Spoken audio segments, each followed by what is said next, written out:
Happy Sabbath, church family. Uh, this song is about Jesus is with me, Jesus dwells in me. So basically, Jesus with me, Jesus dwells in me. I'm wearing Jesus, Jesus lives in me. He is my strength. I will never forget it. Never forget this. All the powers and principalities are under the authority of Jesus. The powers and principalities of the world are under the authority of Jesus. All sickness is under the authority of Jesus. And it goes, and he is my strength. Satan is shriveled, he is waiting to attack, but Jesus has already defeated him. He cannot touch me or you anymore. He cannot scare me anymore. He is my strength. I will not forget this. So never ever forget this. Jesus is with me. Jesus dwells with me. So that's the song. This song is in Hindi. So I'm going to share my testimony once I sing this song. Hope you guys will be a blessing to you. यीशु मेरे साथ है, यीशु मेरे अंदर है, यीशु को मैं पहने हूँ, मुझ में वो जिंदा है. यीशु मेरे साथ है, यीशु मेरे अंदर है, यीशु को मैं पहने हूँ, मुझ में वो जिंदा है.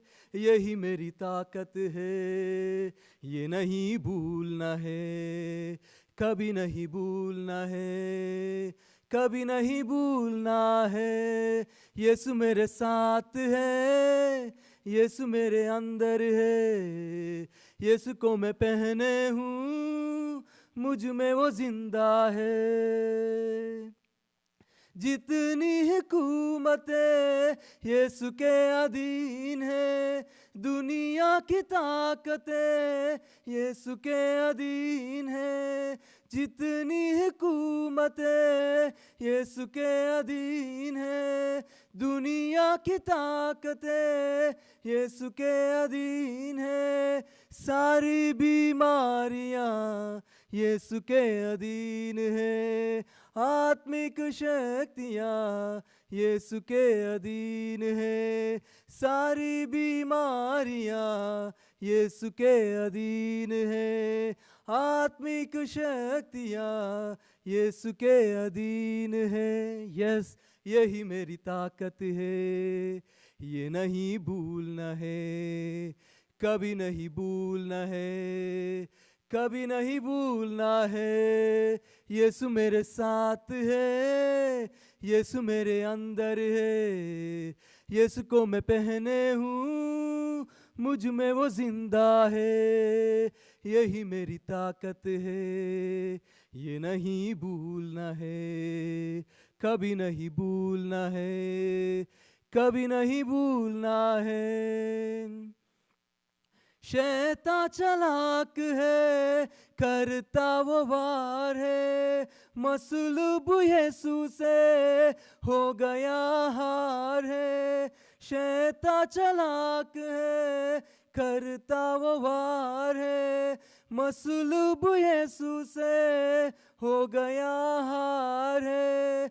छू भी न पाएगा अब कभी वो मुझे, ना डरा पाएगा अब कभी वो मुझे, छू भी पाएगा अब कभी वो मुझे, ना डरा पाएगा अब कभी वो मुझे. यस, यही मेरी ताकत है, ये नहीं भूलना है, कभी नहीं भूलना है, कभी नहीं भूलना है.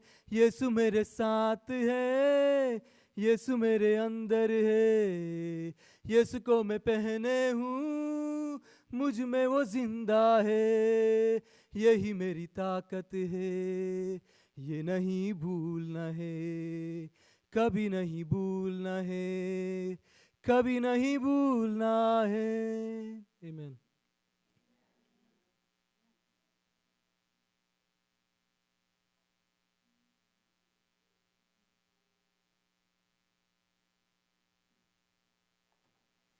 Thank you, Vamshi. I understood Yesu. Yesu. Yesu, indeed, Jesus is our everything. Thank you. Before we pray, let's open our Bibles to John chapter 4, verse 23. John chapter 4, verse 23.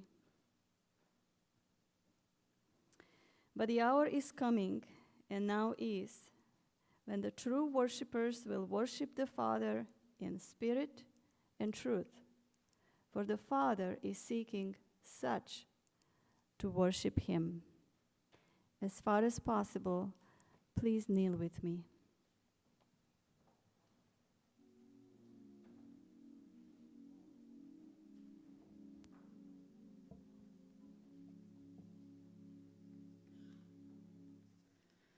Now, dear Lord, as we pray, take our hearts and minds far away from the press of the world all around, to your throne where grace does abound.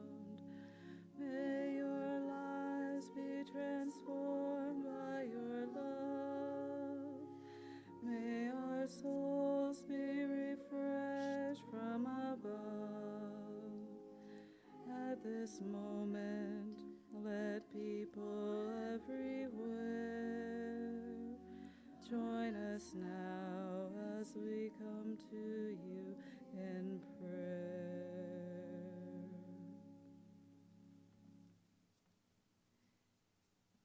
Heavenly Father, as we pray,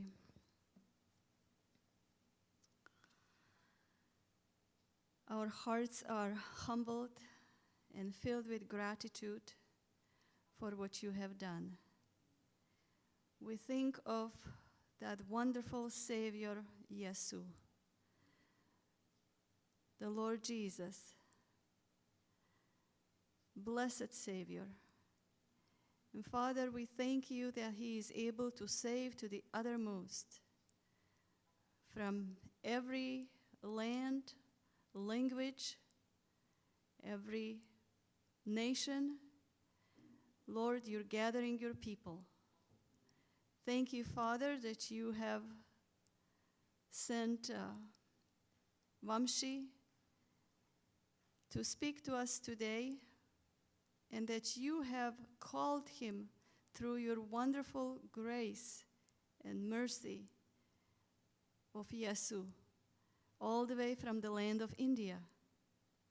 Father, we pray that you bless him this morning as he will open his testimony to us and open your word to us.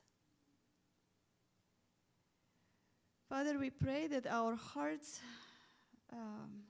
will be open and receptive to your word. Thank you, Father, for your presence among us. Thank you, Father, for the visitors among us. Thank you, Lord, for the blessings of baptisms last Sabbath. Lord, we unite together as a church to pray for those new babes in Christ. Teach us to know how to nurture and love them. Father, we pray for those who are sick among us and perhaps discouraged, those who are missing, who are not coming. For whatever the reason, Father, we pray that you send your Holy Spirit to remind them about your blessed Sabbath. And then, Father, speak to us and remind us to whom we should talk to and bring encouragement to them. Dear Lord, we praise you for being able to gather in freedom to worship you today in spirit and the truth. Thank you, Father, for your blessing Thank you, Father, for not only blessing us, but also making us a blessing. And now, Father, we bless you, Father. Bless my soul, the Lord, and all that is within me. Bless his holy name, Father. This is the language of our souls and our hearts. We praise you in Jesus' name. Amen.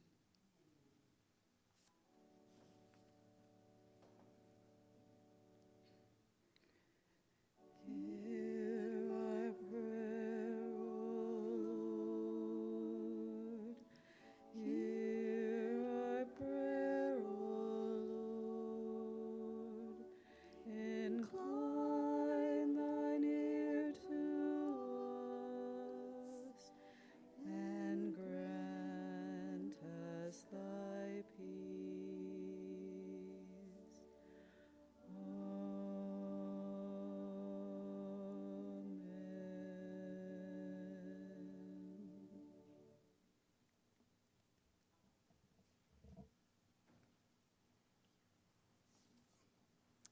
We want to welcome Vamshi once again to the pulpit. Thank you, Vamshi, for coming.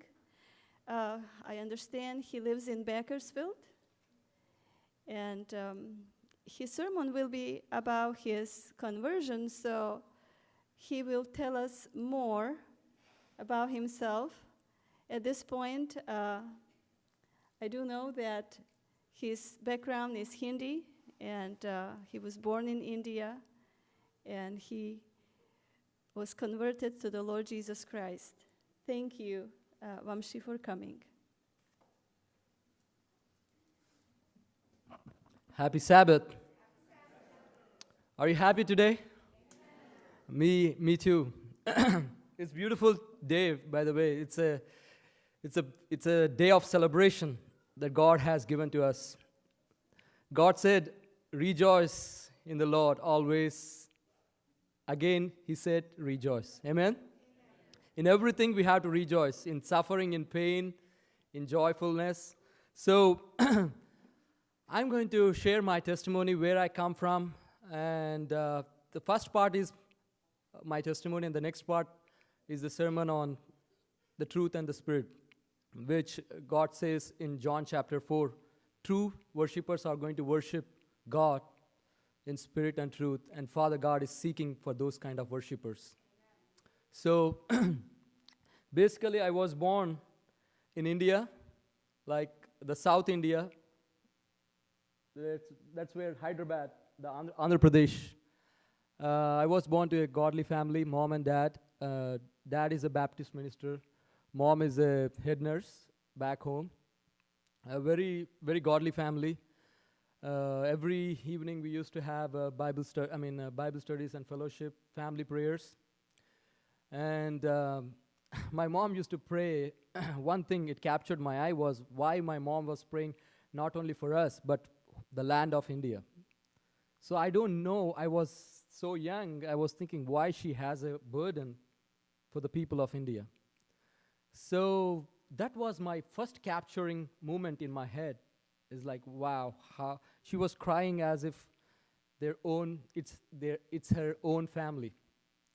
So after that, when I was growing up, when I was 17 years old, my mom said, "Here is the Bible, pick a village and preach." I said, "Mom, this is not my calling. I want to be an engineer. I want to be an electrical engineer, but I don't want to see anything with the ministry or anything, because I have seen a lot of persecution back home in India. Persecution is not like here. Like there, you either know God or either you don't know God. Because I believe when there is a lot of persecution, there is a lot of closeness with Christ. And I have sensed that, but I'm going to share it as I go through my testimony. So my mom said, "Here is the village, pick a village and preach." I said, "Mom, this is not going to be me. I want to go and study." So, but she insisted me, because of my love for my mom. I said, "Yes, Mom, I can do for you." So I took, my mom used to give me a Bible lesson every night. I mean, Saturday night, and I used to go Sunday morning to go and to preach. So first few months, I don't know where I am doing, what I'm doing. All my friends are in the college. They are having a lot of time and get together. But me by myself, Sunday morning, I was in this field. For first few months, I don't know what I'm doing, but God has been good to me that I saw hunger within the people. They want to know Christ. And God has been using me as an instrument because we always appreciate the instrument, but it's not the instrument, it's the maker of the instrument. Amen? So that was my belief where I got to know Christ in a deeper way. And those moments were my best moments of my life. What my mom has given us some kind of workshop to go and to know, to experience Christ as your personal Savior. So after that, I said, Mom, I want to go to abroad. I want to do my engineering. Meanwhile, I was doing my mechanical engineering. So during that time, I wrote exams, and I got my I-20, you call I-20 admission from here and from North Carolina, from Michigan, from New York. So I got those I-20s and I applied it, and then the next step I have to do is I have to go to the visa embassy to show that I have enough money or the sponsor that I can go to this country, to United States, and to do my education. So my family comes from a very my mom and my dad and me. This was my mom's and dad's recently 30 years of anniversary, and that's my sister. This was back home last year. I went there, and that's me. So basically, when we are from a very middle-class family. When you talk about middle-class family, here in the United States, middle-class families, you have everything. When you say middle-class family in India, you have a little bit, you have everything, but you just not that rich, So by faith, I said, Mom, I want to go to States, and the church family, everybody is praying. So I went to the visa embassy with my documents, and we don't have enough money, and so we went together. I went there for a visa interview, and the visa interview, she said, which state you are going? I said, California. Why California? I said, because it's a land of diversity, and where I can fit. Because at the same time, the climate is also almost the same, close to India, where I was born. And afterwards, which university? I said California State University, Fresno. So after everything is done, she said, okay, what your mom and dad do? My mom is a head nurse. My dad is also a preacher, Baptist preacher, and that's it, I said. And then she said, can you show me your I-20, show me your TOEFL and GRE scores and your certificates. So I gave them my certificates, and that's it. She said, you got the visa. So I was thinking in my head, she never asked me about the sponsorship. So I was so stunned, thinking about she's going to ask and I have to show them. I have it, not like I don't have enough to show that I have enough money to prove that I can be, I can afford that. So I got that visa, and I went outside. I was thinking, is this the first phase, or there is another interview? I have to show all the documents. And the people said it's already done. You can go. And I just called my parents and just called my church family, saying like, you know what, thank God, God has given me an opportunity to go to States. So that's one part of the thing. But the next part is I have to get my money, right? You don't just go. Even after you get your visa, you need to have enough money to come and do your master's in Fresno State. I already had my bachelor's in India. So my mom and my sister, they went to banks to get some financial aid for me. During that period of time, I was busy with other documentation. So when they went for few banks, they said, no, we cannot give you because you don't have enough money, you don't have enough land, property, so we cannot give you. And so they came and they said the same thing. I was so disappointed, and I cried. I remember I cried to the God of heavens, saying, Lord, what is your will? I was so tender-hearted in the sense like, wow, I'm not going to go. I was crying the whole day. And again, we went together, my mom and myself. This time, not me, but again, my dad and my mom and my sister, they went to a bank. This is called a State Bank of India, State Bank of Hyderabad in India. Where they went, and the first time when they met, the bank manager was a Christian. When you talk about Christians in India, you see about how many percent? Anybody guess? India is the second largest country in the population, right? Wise.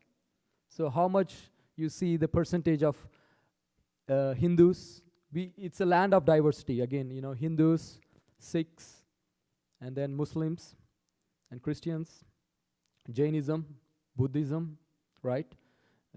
Jews. When you go to the North India, you see a little bit of Jewish culture there, a little bit. So you see everything there. So, but 85% is Hindus, and 10% is Muslims, and 4% is Christians. And you cannot hardly find a Christian guy. So when we went, we saw this man, and he said for the strip, and he said, we will think about it. You come back. So the next time when they came, they said, you have to. He wanted to see you. So I went with my parents, and for the first time, he said, for some reason, Vamshi, God is impressing my heart to give you a loan. That was, you cannot believe. You cannot believe, because I believe, because that was so personal to me, because I know I cried to the God of heavens. And when I saw, literally my eyes were filled with tears of joy and happiness, as well as praising God in my own innermost being. So after that, I had the loan sanctioned on the same day I have to flew to United States. So my loan was sanctioned on January 3rd of 2007. So in the evening at 5 o'clock, I have a flight. And this was my first time ever taking a flight. So I got the loan exactly at 1 o'clock. When you talk about here, there are so many rules and regulations in India to get, even though you got the loan, but you have to go through a lot of documentation, a lot of procedures to follow in the line. So this is my first time, right? So I thought like, it's already 2 o'clock, so I don't think I will be reaching to airport, because I live in the town called Warangal. From Warangal to the capital city, Hyderabad, it's almost 3 hours to travel. So, India, how the traffic is, you cannot even make it, even though you might say 3 hours, it might take 4 hours too. So when we left at 1 o'clock, there was a lot of traffic, and we already there by 5:30, and 5 o'clock was my flight.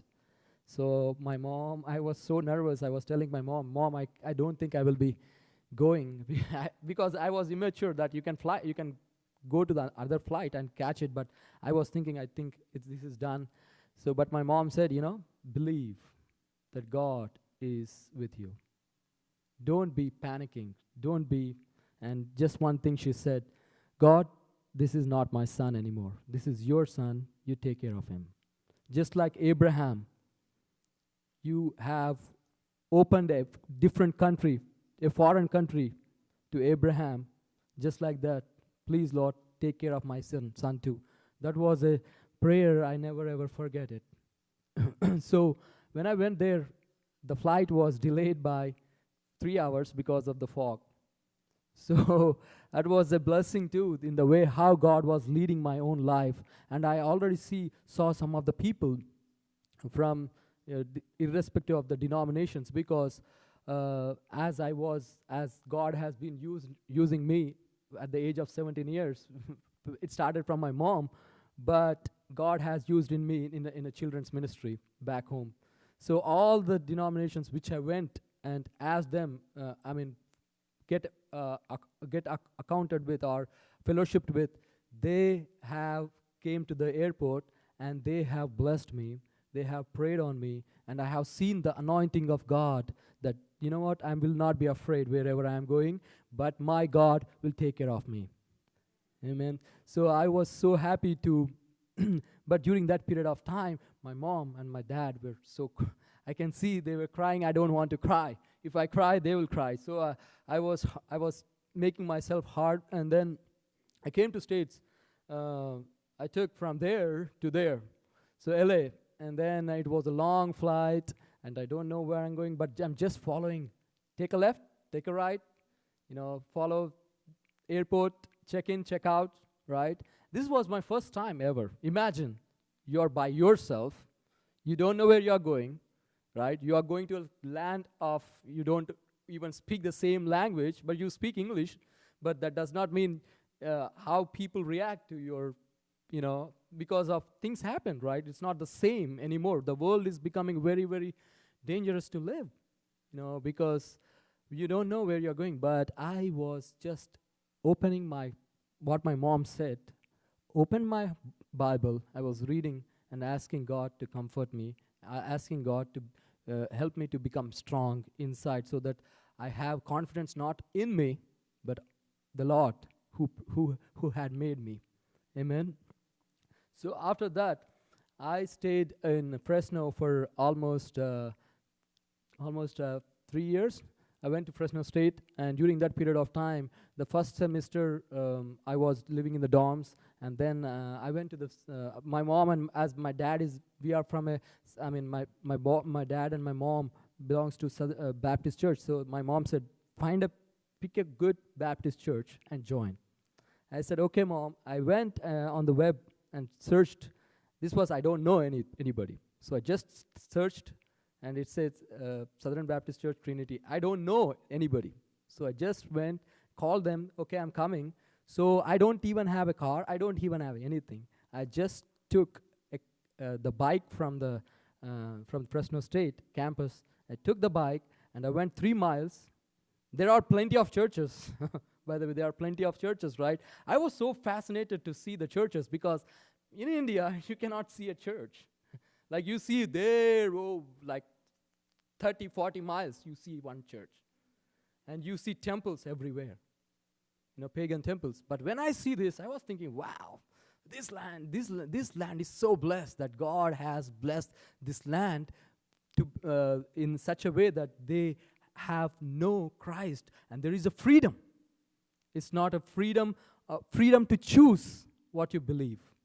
Where in India, if you choose something out of your, say for example, you are coming from a Hindu background and choosing Christian background or Muslim background, you are forsaken from the family. You are no longer being a part of a family. And that was hard. Even I have seen some of the testimonies. It was hard for them to even get along with the parents. But another beautiful thing is, in India, it's all about family. That's a beautiful thing about India, is about working together as a family and living together as a family. Even when you see the marriages, it's about marrying one family with the other family, where you get to know not only the persons, but also know two families. And that's a beautiful thing. I believe it came strongly from the Bible. Amen? It's not about after coming here, I have seen, wow, how people date here, right? That was for me like, wow. You don't even talk to your parents. You don't even tell them, what I'm doing, what I'm picking up, It's so strange to see how different the culture was. But after that, so I was looking for accommodation. I said, I went to the Southern Baptist Church, and I was the only Asian guy. Everybody was white. And I was the only guy, and I was the person who was saying, hey, hello, my name is Vamshi. And everybody's like freaked out. Oh, who is this? He's a terrorist or what? When you come from this kind of color, right? Coming from that kind of background and speaking different language, and you are not the same kind of, you don't speak the same language, same accent, then it's going to be a strange thing for the strangers. But I was hoping that, people will open up and see who I am. So during that period of time, they got to know me, and it became very the church which loved me so much. So during that process, I was asking the pastor, can I find a place to live? And then pastor said, okay, he was telling in front of the people that, Vamshi needs accommodation, and he came from India, he needs this. So 3 weeks gone, nobody came. 4th week gone, nobody came. 5th week, there was a young man, 83 years old, in the middle. So he stayed there outside waiting for me. I went and said, you know what, Vamshi, can you come to my house? If you like it, if God is willing you, then come and join me. Then I said, okay, I will pray about it. And so I went from my place, from campus, to this 5 miles. I took my bicycle and took a bus, and I went there and then met him for the first time. We got to know each other and got to know their family, right? And then afterwards, he said, you can stay with me. And I said, I will pray about it and come. And I came back and I said, I will be staying. And so God had opened the door for me to stay with him. Actually, the contract was only for 4 months, but I stayed with him for 3 years. And it was such a blessing to see how God was leading my life. It's not about Vamshi, it's not about him, it's not about people, it's about God.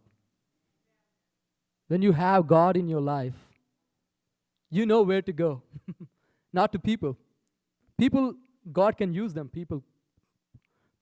God can use people in your life, but the main resource is not me, not people, but God. The God of Abraham, the God of Isaac, the God of Jacob. Amen? The God of the Old Testament, the God of the New Testament. And it's such a wonderful to see how God can lead my life, and I believe that God can have the same impact in your life when you give total surrender to God. Because God is a God who wants to have a relationship with you. When you have a deeper relationship with you, even though you stumble, God is always there to lift you up and say, okay, walk. So this was me. I was graduated, and this is the song I'm going to sing. As I said, when we stumble, sometimes we lose hope. Sometimes we are so, take ourselves the whole burden on our shoulders. God, I cannot do this. I'm done. I don't want to go to church. This is becoming so bad, especially in the United States, that United States is becoming more atheistic country than ever before. And this is so heartbreaking.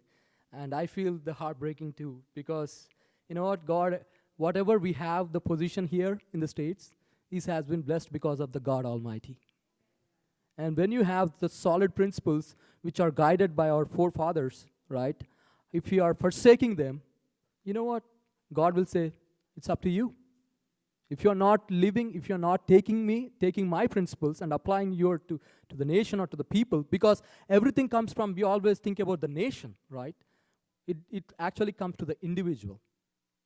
When the individual is strong with the Lord, when the families are strong with the Lord, when the community is becoming stronger with the Lord, when the churches are uniting with the Holy Spirit, when the whole state is becoming united with the power of the Holy Spirit, the God of Abraham, and the whole states are becoming united together, then there is a revival.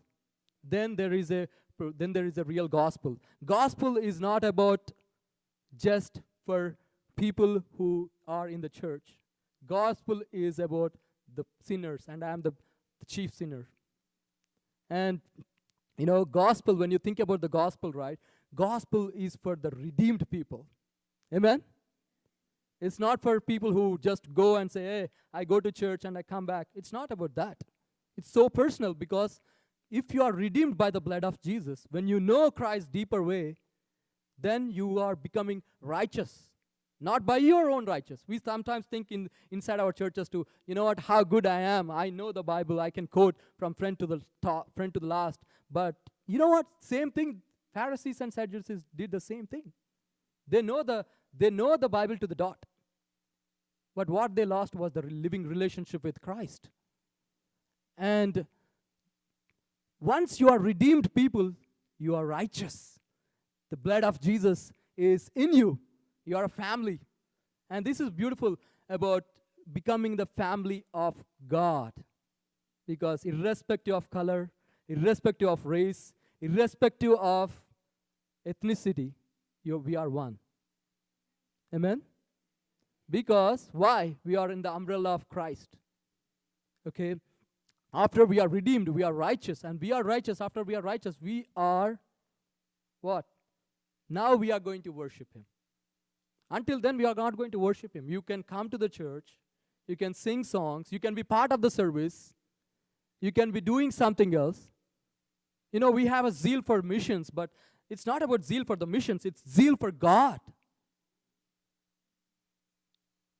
Do you have a relationship with God? The God who created you. Not, you know, God, Jesus did not came to the world to just to make bad people look good. Jesus did not came to that. He came so that the dead people live. Me, I'm a dead people. If we are in the church, if you are dead people coming to the church and reading the Word of God and not applying to ourselves, not making it so personal to our own lives, then we are dead. Christ is no more revealing to us. How can Christ reveals in us? So I'm going to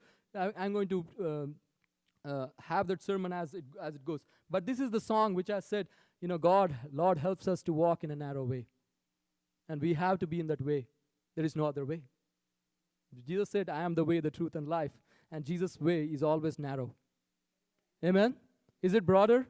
No. Even though it hurts, you are going to, God said, you know what? Even though it hurts, I'm going to take you. You are my son, and I'm going to help you out as you walk. So, this is the song, it goes.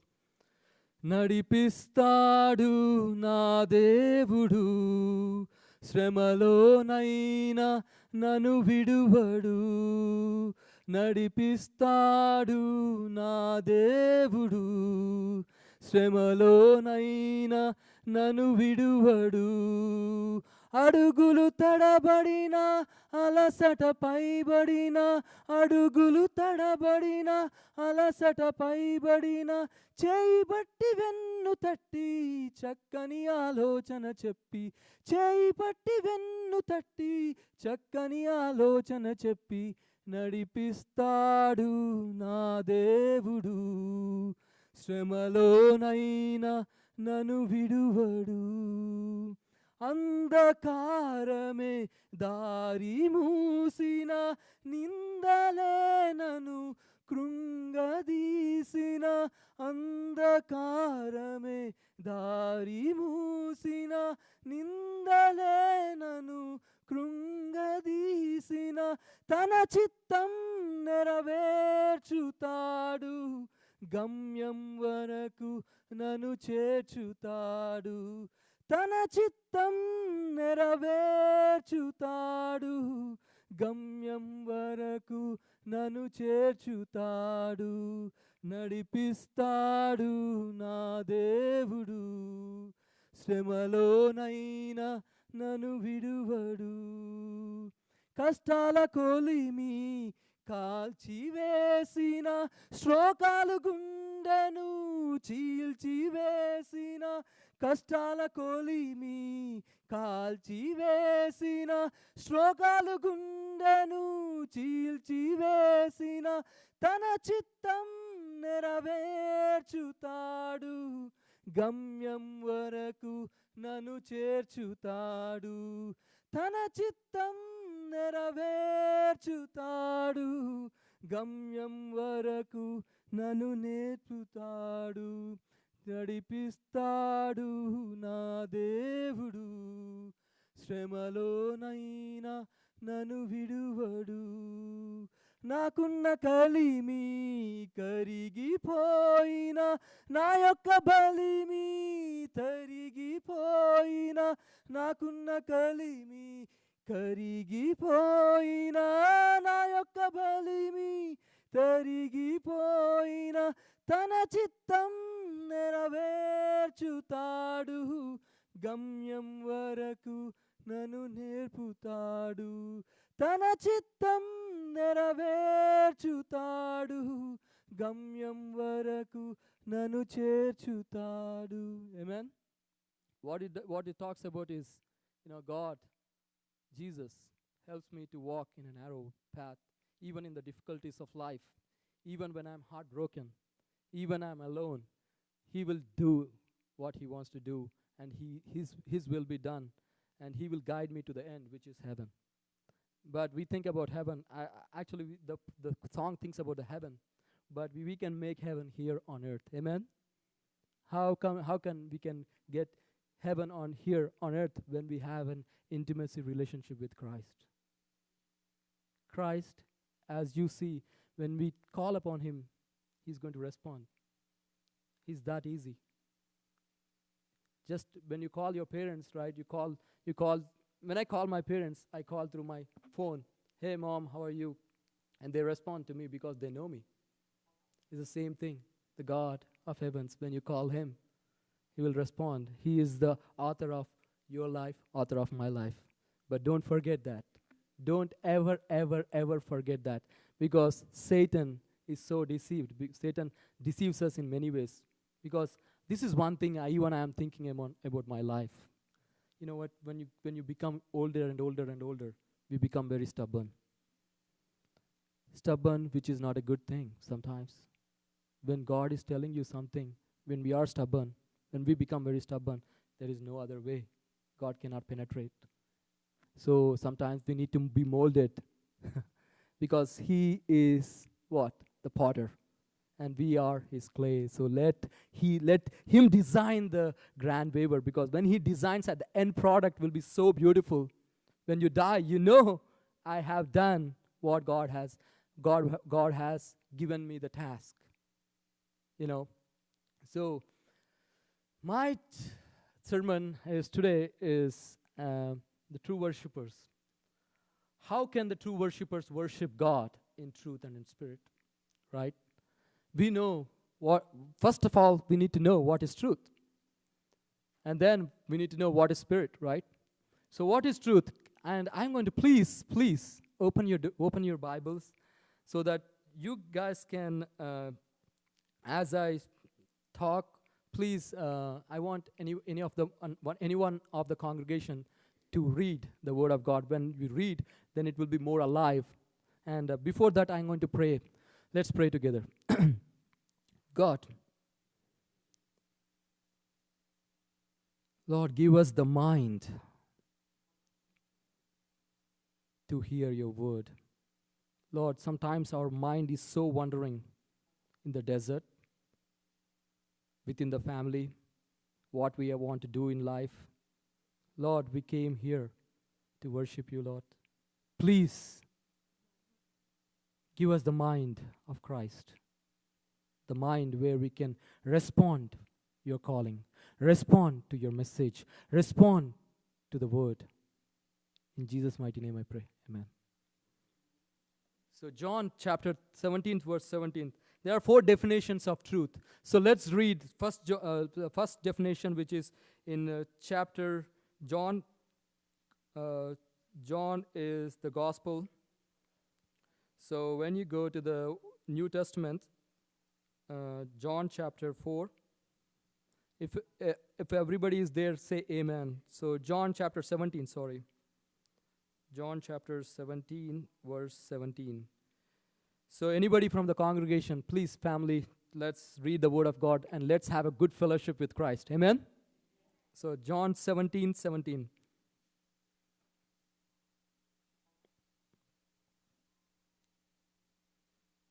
Anybody who can read the word, please. Amen. What is truth? What is the truth? That is the truth. But before it says what? Sanctify them through thy truth. So how can we become truthful or sanctified in the truth? By the word, right? The word is the truth. The first definition is the word is the truth. So let's go to Psalms 119, which is written by who? David. So Psalms 119.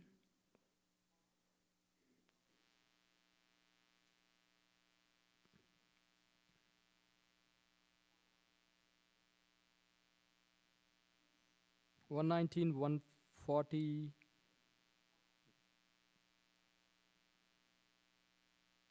And this is David talking about the other definition of truth. So let's read. Okay, anybody from the congregation, please.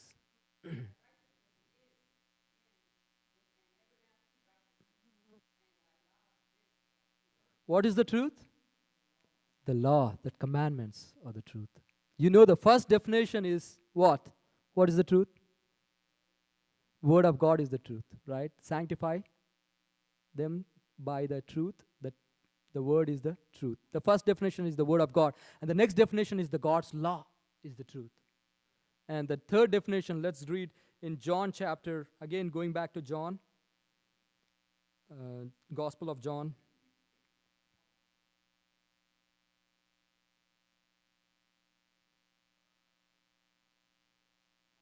John chapter 14, verse 6.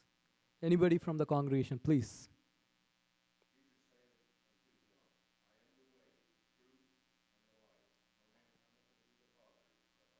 Amen. Who is the truth here?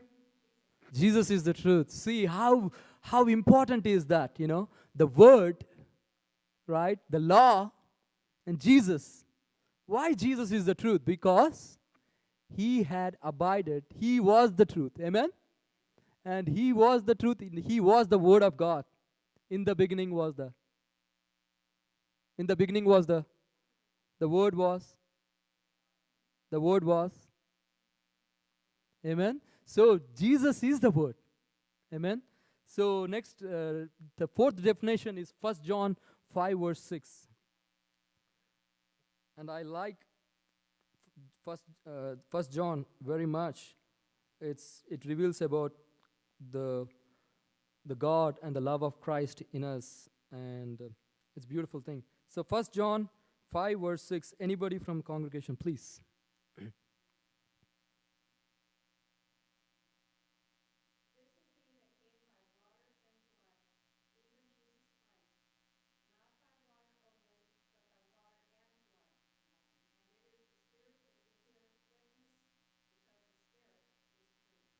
What is the truth? Which bears the witness? Is the Spirit in us. Spirit of the Holy Spirit is the truth. Amen. So we have known the four definitions of the truth, right? One is the Word of God is the truth. Another one is the God's law, the 10 Commandments are the truth. And the third definition is Jesus is the truth. And the fourth definition is the Spirit of God is the truth. So when you have the truth, can we say no to that?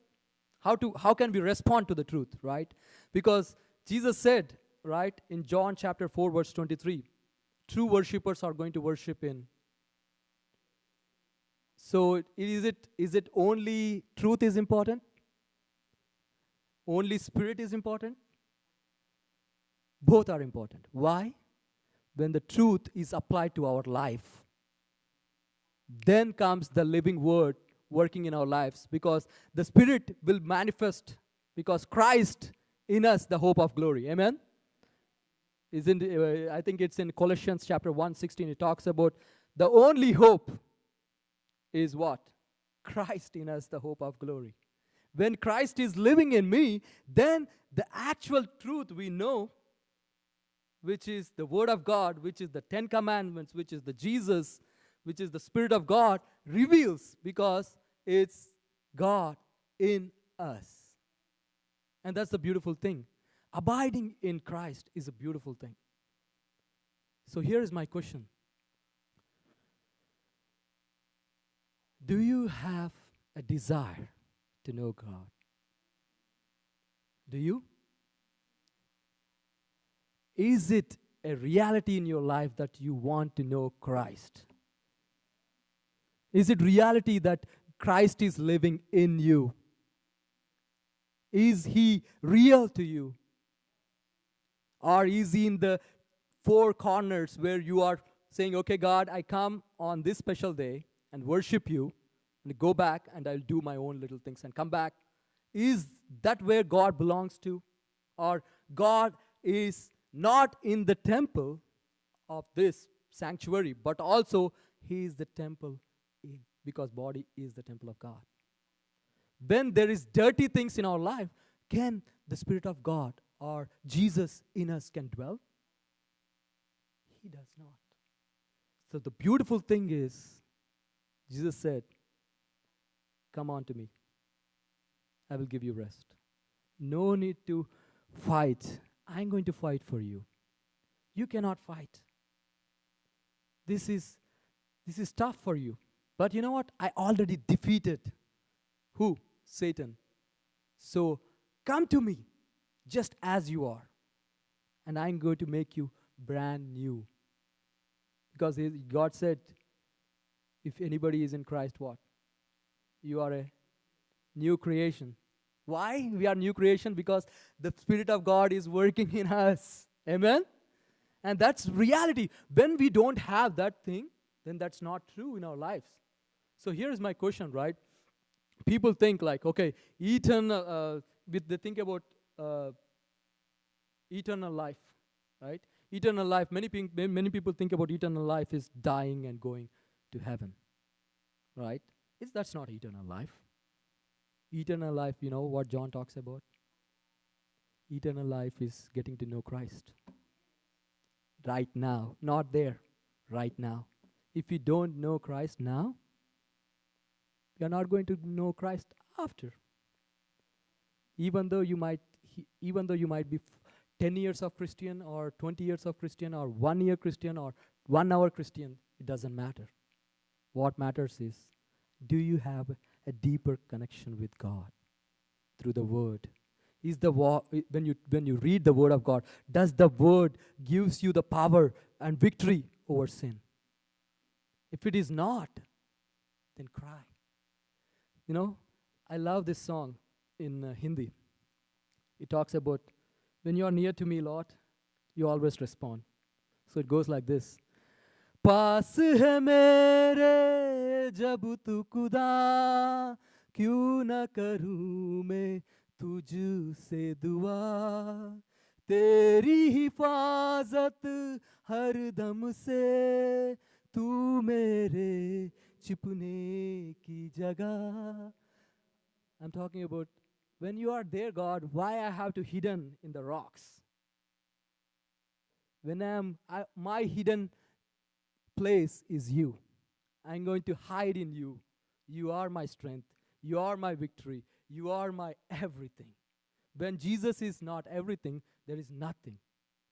You know, people think, right? If you don't have Jesus, that means that you have nothing. If Jesus is not real to you, then you have nothing. People will say, hey, I have beautiful wife, beautiful children, big car, everything. I have everything in life. But if you don't have Jesus, then you have nothing. Because here on earth, all these things are given by God to us to be a witness to the world. These are very temporary things. But we always think about what?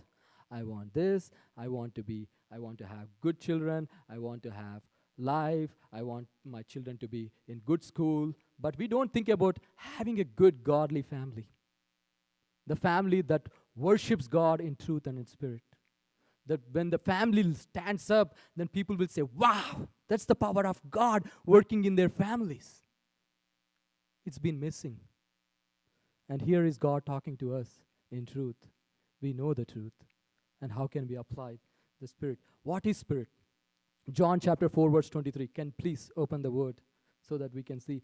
It's the same thing. True worshippers are going to worship God in truth and spirit. And Father God is seeking for those kind of worships, because God is Spirit. Who is Spirit? Can we read it together? Instead of me talking, let the Word talk. Amen? John chapter 4.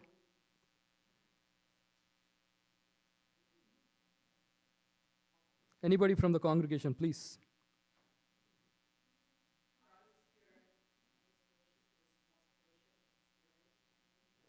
Who is God? We think sometimes God is on heaven, I'm here on earth, Lord, come here. But you know what?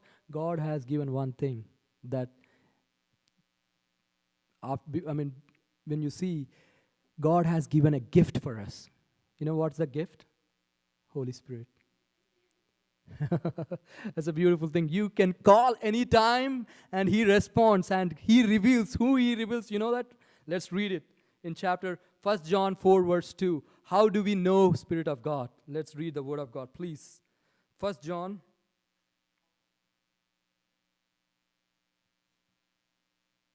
4 verse 2.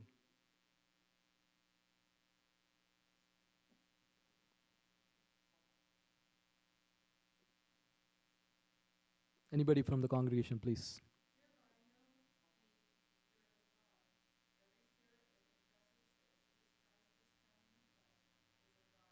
Amen. See? Why? Because you know the story, right? Many times when Jesus was there, even the devils know He is God. That's a beautiful thing that when you have Christ on your side, you don't have to be fear, because you know what? It's the God with us. God never forsakes us. But here is one thing, that how can Jesus can be real to us? How can Jesus can be real to us? So let's read it in 1 Corinthians chapter 12 verse 3. Please. 1 Corinthians. This was written by Apostle Paul. 12 verse 3.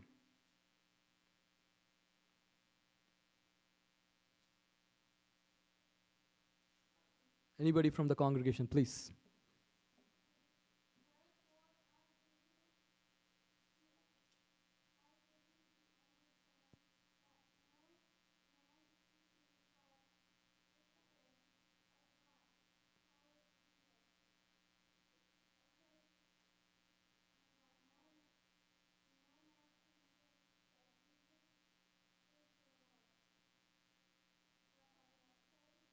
Amen.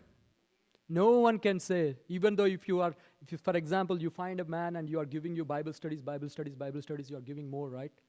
But how can he know Christ? Only through the Holy Spirit. We are only the instruments. And the first thing is we need to give it to God so that He can use us as an instrument to other people, to bless others. What a blessing that, God. Here is one story when I was in India back home. During that ministry, when I was like 18 years old, when I was, with one of the church members, they called me for VBS, Vacation Bible School. And during that period of time, this was 10 days of Vacation Bible School. So, the church was there, but at the same time, the people, you see, the children are friends with other believers too, like Hindus and Muslims and Jains, right?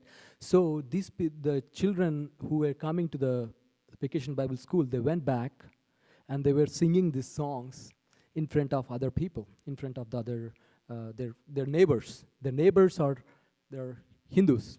So one of the Hindu girls said, you know what, I want to go to church with you. I want to learn this song. So after taking permission from their parents, she said, their parents allowed her to go to the church. So she came to the next day, the Vacation Bible School. So after that, she went back and she started learning the songs and singing the songs. And after that, every day in the morning, she started singing and praying to the God of heaven, even though she is from a non-believer. So what happened during that process, she was crying for her parents. And this was amazing to see, a witness that how can a young girl pray for their children, who pray for their parents who are non-believers. So what happened during that process, her mom responded saying like, you know what, I want to come to the church. So she came to the church and she responded the call. She accepted, she had accepted the truth, the word of God. And then on the same day which I was sharing my testimony that I'm leaving to States, on the same day, her mom, she came and she cried, saying, Lord, I don't know who you are, but I know you are the Son of God. So who is responding it? Is the Holy Spirit. It's not me. I was just an instrument. It's not the church people. It was Christ. It was the Holy Spirit revealing Christ. And that's what happens. When you have a closer connection with the gods, the Holy Spirit, you know, Holy Spirit brings whom? Christ. And this is the beautiful concept. You know what? We think about family, right? Think about the Godhead. Father, Son, and the Holy Spirit. You know what? They are all in union all the time. Have you seen that? Holy Spirit always reveals whom? Christ. And Christ always talks about his Father. Whatever I do, I don't do by my own. I want to know from my God, from my Father, so that I can respond it. So it's an intimate relationship between three of them. They are working together as a family. And it's there from the beginning. You know what? This is one thing that surprises me too. Why God had created us. You know what? If God had never created us, he was also still loving. Because he has already sharing his love to the God, Father, Son, and the Holy Spirit. They are having that communion. But God had made a choice. And he prepared. He made us in his image. You know what? When you check all the things, all the living creatures, everything God did not create it. God spoke. Hey, I need sun, I need moon. Hey, grass. He spoke. But us being very precious, God had designed according to his image. But during that process, we lost the image because of Satan. And again, God came from heaven to earth, so that we can be saved, so that he can restore the image which was lost. And not only that, he left and he said, you know what, I'm not going to leave you nor forsake you. I'm going to send the Comforter. And he is going to reveal. Now, God not only left, there, but God is going to reveal in us. The image that was gone is going to be the revelation of Christ in us. If the image which was lost from the ages now has come, because Christ is going to reveal in us, so that it's going to be having the sons and daughters who have the same characteristics of God. We are not God, but we are in his sons and daughters. What a privilege. What a privilege. Can you believe that? Can you believe that? What a beautiful privilege that we are his sons and daughters. When we call upon him, he responds because he's our Father. Amen? And that's the beautiful thing. We are not dead people. We are living beings. We are people of God who want to reveal his character to other people, that we have a heaven to look for. We are here for a temporary thing, but there are two things we can take from here. Do you know? There are only two things we can take. There was a story in India, somebody told me. There was a rich young man who was at the top of the building, and he was looking at everybody. He was looking, all the poor people, poverty people, and he was laughing. And then there was another guy who was selling fruits. He was going on the way, and he said, he was laughing, and he said, "Hey, come here." He called the fruits man, the guy who is selling the fruits. And he said, "See, I have so much of money, so much of things. You are still working like anything else." So then he came and he said, "You know what? you have everything. Can after you die, can you take one pin with you? Then he left. Then he was pondering. Then he got thinking like, wow, I cannot take anything. We cannot take anything. There are two things that we can take. You know what? What are the two things we can take? Character and the souls. You know, it's a beautiful thing, because when we think about character, right? Character is nothing but Christ in us. Amen. The victory, the strength, the everything, Christ in us. That's the character he's going to reveal in us. But we need to work with him. We cannot take a wrong turn. As today was the Bible study, as we are going through the Sabbath school, we have to be working with God as a workmanship. We have to respond to whether left or right or going with him. Amen. And the next one is souls for the kingdom of God. Do you desire that your fellow neighbor to be there in heaven? Not only yourself, but others. Because these are the two commandments. God said, the greatest commandment is love your God with all your heart, with all your mind, with all your soul, with all your strength. That's God, right? And that is character of God. So God is going to share in us, right? And the next one is love your neighbors as yourself. If these two are not there, how can we go to heaven, right? If you are having bitterness, if you are having jealousy, if you are having unwanted things erupting in our soul, how can we be a part of God? How can we worship God, right? First of all, how can we worship God? We said if we can be redeemed people also, but if you want to worship God, we need to have pure heart. Blessed are the pure heart. Blessed are the people who cry to God because they are comforted. Blessed are the people who are hunger and thirsty for the kingdom of God. They will be satisfied. If you are not hunger for the word of God, if you are sitting in the church or sitting in our own families, not hunger, not nothing, it's just like going and coming back. How can we know God in an intimacy way? And again, 1 John 4:13 talks about how can we get the victory. He has given us His Spirit so that we can have victorious life. John 15 verse 26 talks about, you know what, God said, I'm not going to leave you. When the counselor comes, whom I will send to you from the Father, the Spirit of truth, which goes out from the flesh, He will testify about me, which is Christ. Again, this is a beautiful thing from Katie Davis. You know Katie Davis, she is a missionary in Africa. And this is one thing I'm really, even in my own heart, I think, you know, that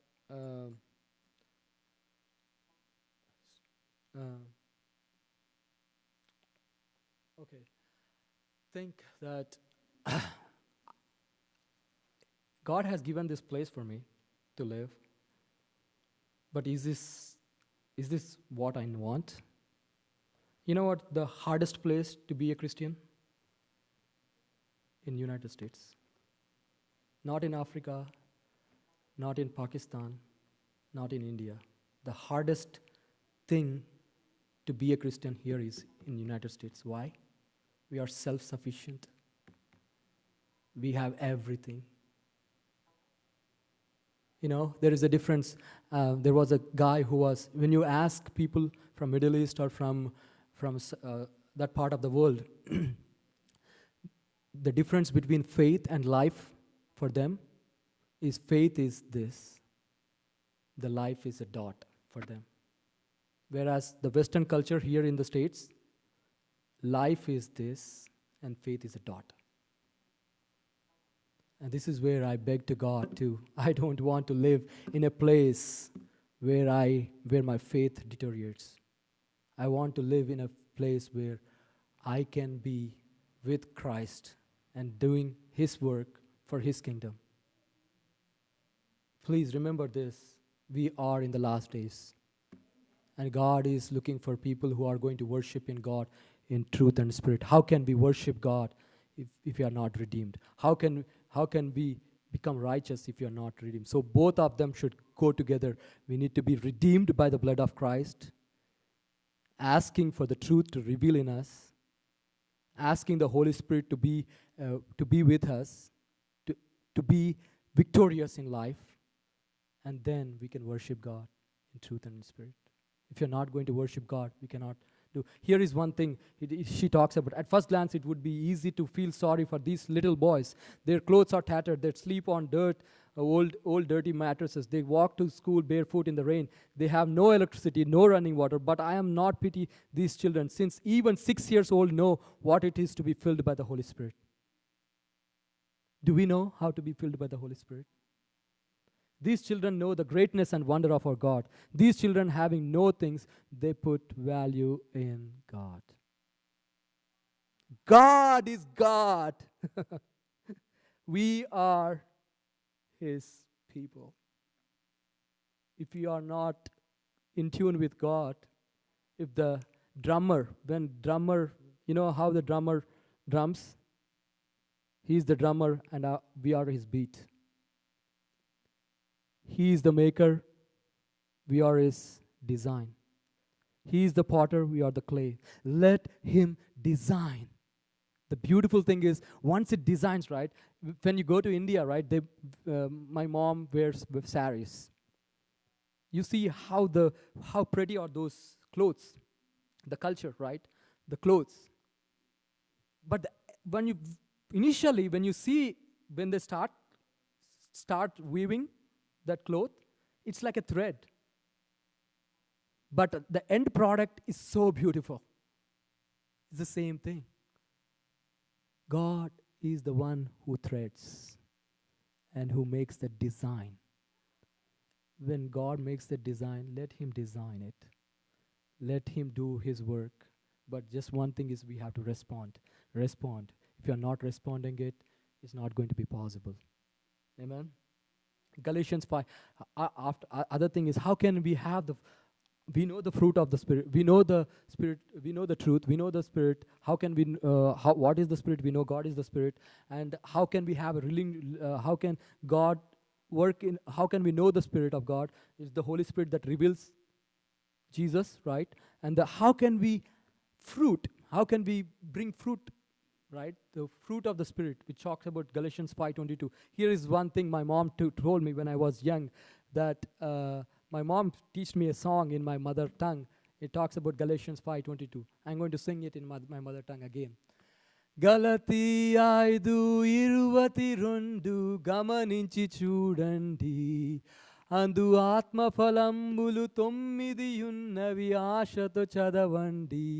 Prema love, సంతోషం, సమాధానం, దీర్ఘశాంతం, దయాళుత్వం, మంచితనం, ఆశా నిగ్రహం. These are all the fruit of the Spirit. And when Christ is in us, when the Holy Spirit is in us, all this comes naturally. No need to work hard, because Christ is the fruit in us. Amen? And again, Ezekiel chapter 36 chapter, verse 26 to 27, it talks about who is going to write the statutes or the laws on our hearts. Can anybody read, please? Sorry if I'm taking a little longer. Please cooperate with me as I complete this sermon. I don't want to, stop it right there, please. I know there are a lot of scriptures we are going to cover. So Ezekiel chapter 36.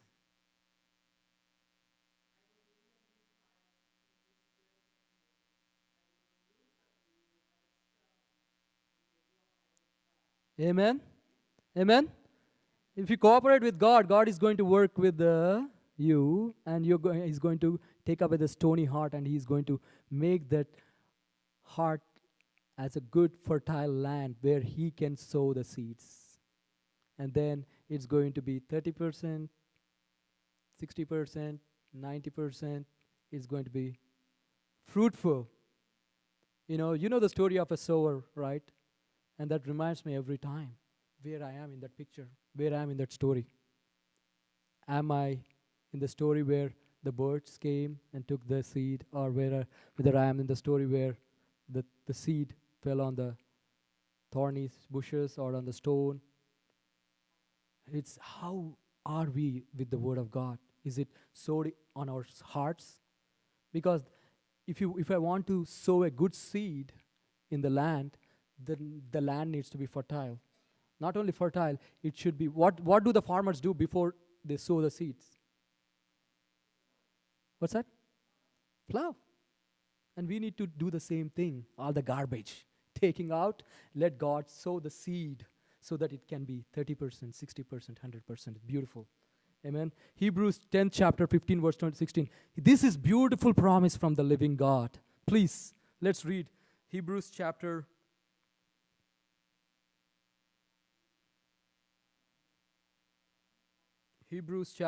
10 verse 15 to 16.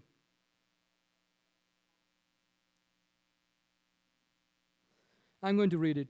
Whereof the Holy Ghost also is a witness to us, for after that he had said before, this is the covenant that I will make with them after those days, said the Lord, I will put my laws into their hearts and in their minds, and I will write them. Do you know how he's going to write the laws and the commandments?